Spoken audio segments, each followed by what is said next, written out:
Olá, gente. Estamos em mais uma semana reunidos para prosseguirmos nos comentários do livro Mestre de Amor, que é um livro de Joana de Ângeles, de psicografia de Divaldo Pereira Franco. Hoje introduzindo um novo capítulo denominado Moeda Bondade, capítulo de número 48. Converte a moeda humilde da tua bondade em repositório de luz ao alcance da dor. É interessante, sabe? Porque se a gente for pensar bem, nós somos todos usufrutuários das bênçãos e do conhecimento de que a gente já possui, daquilo que a vida nos oferece como recurso. E tudo isso nos é dado e nos é concedido para que, de algum modo, a gente possa espalhar isso para o mundo, sabe? Que a gente possa, de algum modo, atender ao bem comum. Porque é como muitas vezes alguém que tem algo muito valioso, mas que se não compartilha é como se de algum modo morresse, fenecesse um pouquinho, porque não fluiu para a vida. Então, todos nós, imperfeitos que somos, e somos muito imperfeitos mesmo, estamos ainda realmente assim no início do caminho a perceber, ainda assim, a minha contribuição é urgente e é muito valiosa, pequena que seja, sabe?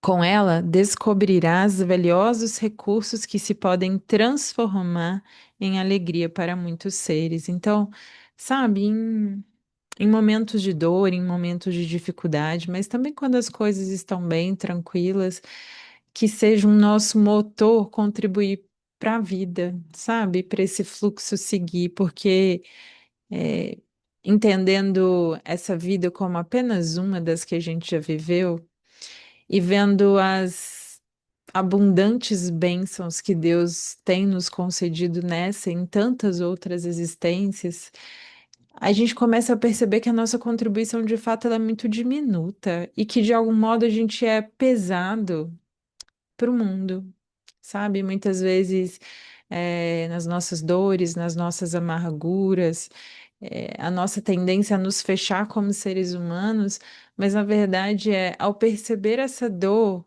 que de algum modo existe dentro de nós, mas também existe dentro de tantos outros seres, seria esse nosso papel falar que eu posso de algum modo contribuir para que a dor do mundo diminua, para que eu possa de algum modo contribuir para que aquilo que eu ainda tenho de imperfeito possa ir sendo limpado dentro de mim através das minhas boas ações, não é? Então, é como se fosse um fluxo da vida, sabe? Em que a gente compreende que é servindo, que é amando, que é entrando no fluxo da vida, e que a gente vai crescendo como seres humanos, que a gente vai limpando as nossas dores, nossos traumas, e que a gente vai, de algum modo, contribuindo, eh, nessa imensa roda da vida, de que uma hora a gente está em cima, mas outra hora está embaixo, mas sempre contribuindo, sabe? Sempre rodando, sempre dando a nossa batalha.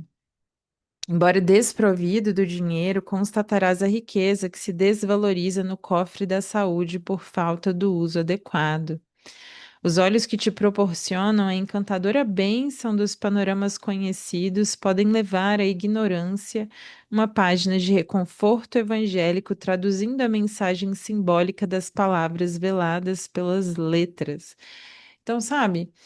Algo que muitas vezes a gente não dá valor, né? Que é aos nossos olhos, aquilo que a gente é capaz de perceber na vida. Se a gente usa isso, por exemplo, para ler algo e para decifrar algo que para outras tantas pessoas ainda é velado, ou seja, ainda é não inteligível, né? Que não tem ali a capacidade de entender em profundidade. Olha o uso que a gente está dando aos nossos olhos. Esses mesmos olhos que muitas vezes são cheios ainda de malícia, de maledicência, mas, poxa, eu já estou entrando nesse fluxo da vida, contribuindo para que, de algum modo, os meus olhos também possam fazer o bem. Então, veja essas oportunidades que a gente tem com coisas pequenas, que não são pequenas, na verdade, mas que muitas vezes a gente não dá valor, né? Então, aos nossos olhos, com eles poderás conduzir um cego na via pública, livrando-o dos perigos na travessia de uma artéria movimentada. Então, né, tanto decifrar ali, tanto ler para alguém que muitas vezes não sabe ler, ou então decifrar alguma mensagem um pouco mais complicada para que ela se torne mais palatável, mais inteligível para outra pessoa, ou mesmo para ajudar um cego a atravessar a rua. Olha como os nossos olhos têm serventia para o bem também, sabe? Renovarás utilizando as mãos sadias e ágeis, removerá águas pestilentas, debelando focos de moléstias graves. Renovarás o solo, cobrindo com plantações produtivas, multiplicando verduras e grãos para muitas mesas. Tecerás agasalho para a nudez envergonhada. Então, olha, com as nossas mãos, que muitas vezes a gente sequer tem gratidão assim pela existência delas, sequer muitas vezes percebe no dia a dia o quanto elas são importantes e o quanto fazem falta, é isso, né? Eu posso plantar no solo da vida verduras, eu posso plantar flores, plantas, né? Que daqui a pouco vão dar não só sombra e não só frutos, né? É, mas não só para mim, mas para uma comunidade inteira, né? Posso fazer agasalho para pessoas muitas vezes que não têm agasalhos. Eu posso debelar ali, né, os focos de alguma moléstia, uma dengue, né, com as minhas mãos, eu posso ir de algum modo evitando que algumas doenças se proliferem.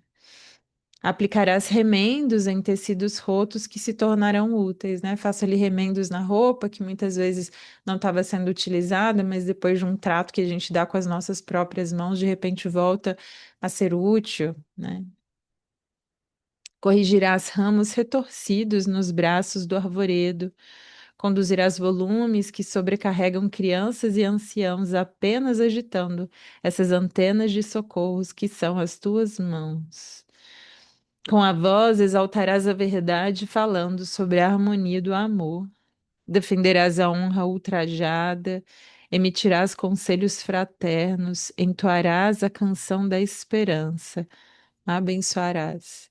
Então, né, essa mesma voz que muitas vezes é queixosa, que muitas vezes diz impropérios, que muitas vezes é impulsiva, né, que nos conduz a tantos caminhos ali difíceis e tortuosos, com essa mesma voz, todos os dias, eu posso abençoar alguém, eu posso agradecer por algo.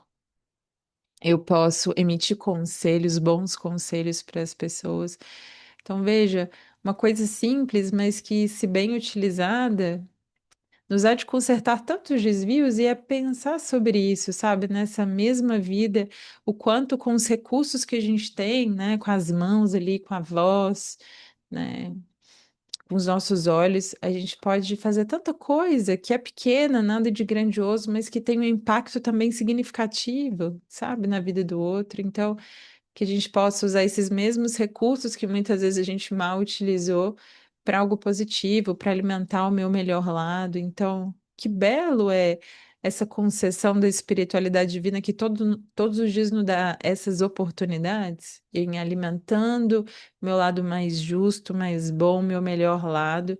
Eu posso, então, com esses mesmos recursos, começar a curar, começar a tratar aquilo que muitas vezes em outras vidas, ou mesmo nessa, eu feri, eu machuquei. Então, que belo é perceber que, na verdade, a seara é sim feita de pessoas imperfeitas e que Deus está à espera só da nossa boa vontade para a nossa contribuição, não é da nossa perfeição, felizmente, né? Somente com esses recursos do físico robusto poderá ser a fonte de misericórdia para os fracassados na peleja humana. Com a inteligência aplicada à solidariedade, como o singelo dever, alcançar as mentes e corações ao planalto glorioso da felicidade. Então, veja, né?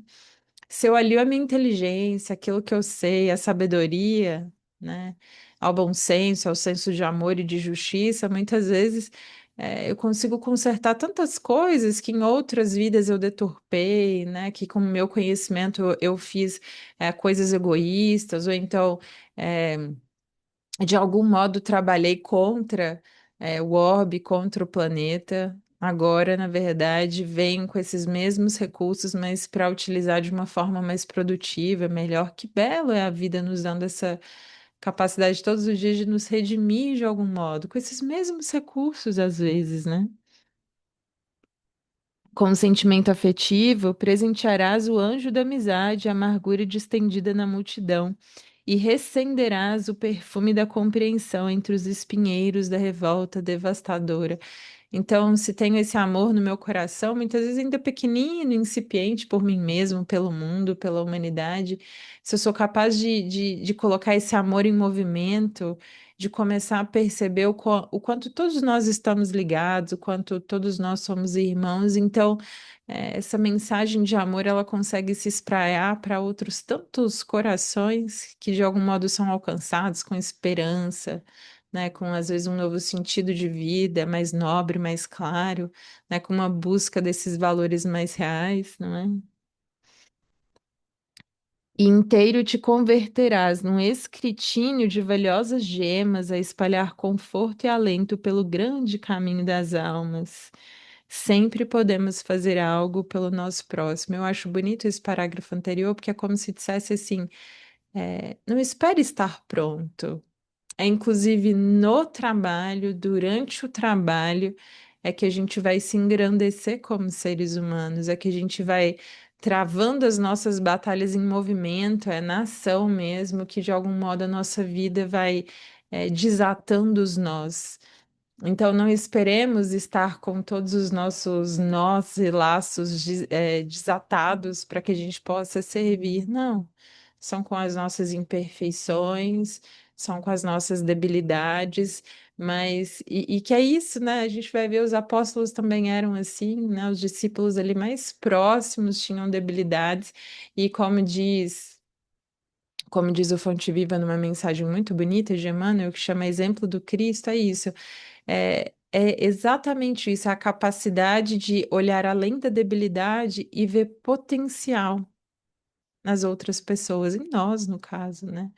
Olha, tem todas essas imperfeições, mas tem aquilo ali que, se for bem trabalhado, e é bonito porque quando a gente percebe isso, que a gente é útil mesmo diante de tudo que a gente já fez, faz e é ainda, a gente tem essa possibilidade de vislumbrar com maior compaixão o outro, que também muitas vezes tem as suas precariedades, né, as suas debilidades, mas que está dando a sua batalha, está de algum modo contribuindo com a vida, está de algum modo também servindo, ajudando. Então tem essa compaixão de que todos nós estamos nesse processo mesmo, não estamos prontos e está todo mundo dando a sua batalha, tentando fazer o seu melhor, né? A miséria do conhecido enxerga a tua abastança. A revolta do vizinho olha a tua serenidade. Então, veja, às vezes a gente não percebe o quanto a gente pode ser exemplo, né? Enquanto em passando por uma situação difícil de forma digna, o quanto a gente não gera coragem, às vezes, em outras pessoas, o quanto isso não gera também uma esperança, uma fé que muitas vezes estava ali nublada por tantas situações difíceis, né? Muitas vezes olhando ali o caminho de alguém que vivencia uma experiência mais dolorosa de cabeça erguida, com dignidade, cumprindo fielmente seu dever, de repente vira exemplo para nós, não é? A revolta do vizinho olha a tua serenidade, a dor do mundo em lágrimas de agonia, escuta o cântico dos teus júbilos. Por que retardado a ação da tua generosidade? Então, não espere o dia ser feliz. Não espere você estar completamente bem, né, em paz, cheio de saúde, para que você possa servir, né? Há possibilidade de servir em todos os dias, né? Inclusive que a gente aproveite essa oportunidade que nos é dada desse tempo, né? O que que a gente tem feito com esse tempo? A gente tem crescido como seres humanos, a gente tem usado esse tempo para nos transformar, para fazer algo de bom, de útil, né? E aí é analisar tudo isso que a gente ainda faz, naquilo que a gente gasta tempo, energia. A misericórdia que usas em favor de alguém se converte em tranquilidade em ti mesmo, é verdade. Cada vez mais que a gente é piedoso com o outro, isso não gera uma angústia dentro de nós, gera essa tranquilidade, essa paz interior de quem sabe que está indo pelo caminho mais correto, apesar de muitas vezes um pouco mais doloroso, né? A caridade que endereças aos outros se enfloresce em teu coração como alegria perene. E é belíssimo isso também, né? Às vezes você fala assim, nossa, estou vivendo um momento mais difícil da minha vida, estou vivendo alguma dor, alguma contrariedade, então não posso servir. Não, serve que de algum modo o seu coração se alegra, que de algum modo você é tocado pela vida, que de algum modo o fluxo da vida te alcança, que de algum modo esses espíritos amigos, essa espiritualidade que também torce por nós, nos encontra, né, nos enche de esperança, nos traz paciência para suportar as nossas provas. Então, sim, inclusive nos nossos dias mais difíceis, que a gente permaneça com esse compromisso e com esse dever de não ser pesado à vida, mas de contribuir, talvez um pouco menos, mas de ainda assim contribuir com a vida de forma justa. E o perdão que ofereces aos que te ofendem se transformará num cântico de bênçãos pacificadoras na consciência sublime da vida. Então pensa o quanto a gente ainda é pesado para a vida, né? Porque se há esse ambiente, essa atmosfera de guerra, de conflito, o quanto a gente não alimenta isso também com os nossos próprios conflitos interiores ou com as outras pessoas, e o quanto cada vez mais que a gente se pacifica, seja conosco, seja com as situações à nossa volta, de algum modo a gente está contribuindo sim para a paz no mundo, não é? A gente não vai mudar o panorama mundial, mas a gente contribui sim com a nossa atmosfera psíquica e com as pessoas que nos rodeiam também, né? Todos ali sendo influenciados, pelos nossos pensamentos e a recíproca é verdadeira, ou seja, constantemente os outros também nos influenciam os nossos pensamentos, os nossos atos e atitudes para o bem ou para o mal, né? Então, por isso esse compromisso, essa responsabilidade cada vez maior de quem eu quero me tornar, aquilo que eu penso, o que que eu quero da vida, sabe? O que que eu quero é, entregar para o mundo, né? Coloca, portanto, nas tuas mãos a moeda da bondade, que se demora sem valor e ajuda sem restrição. Então, muitas vezes, esse tempo que a gente tem, essas mãos que muitas vezes a gente tem e não usa, essa voz que muitas vezes a gente tem tão preciosa e que deixa ali em desuso ou faz mau uso, né? Que a gente possa cada vez mais contribuir com bons usos para tudo isso, sabe? E ajuda sem restrição. Então, há lugar para todos nós. A vida, ela é cheia de oportunidades, né? A gente brinca que todos os dias a gente recebe essa folha em branco da vida e que a gente escreve de algum modo o roteiro do dia e o roteiro da nossa vida, por que não? Todos os dias é tempo de construir algo novo, de se reconhecer imperfeito, mas de travar uma batalha no sentido de ser melhor. Então, que todos nós possamos dar a nossa batalha, que é interna, sim, mas que é muito bonita, né? Muito bonita quando a gente reconhece as nossas falhas, os nossos erros, os nossos pontos frágeis ainda, mas dá a batalha no sentido de se comprometer com ser melhor, sabe? E de entender que mesmo assim a gente contribui de forma muito positiva para a vida. Então, que a gente não se detenha por conta disso, não. Sigamos adiante, não é? Então, muito obrigada pela escuta de hoje. A gente tenha uma boa semana, de boas reflexões, de boas vivências. Que assim seja.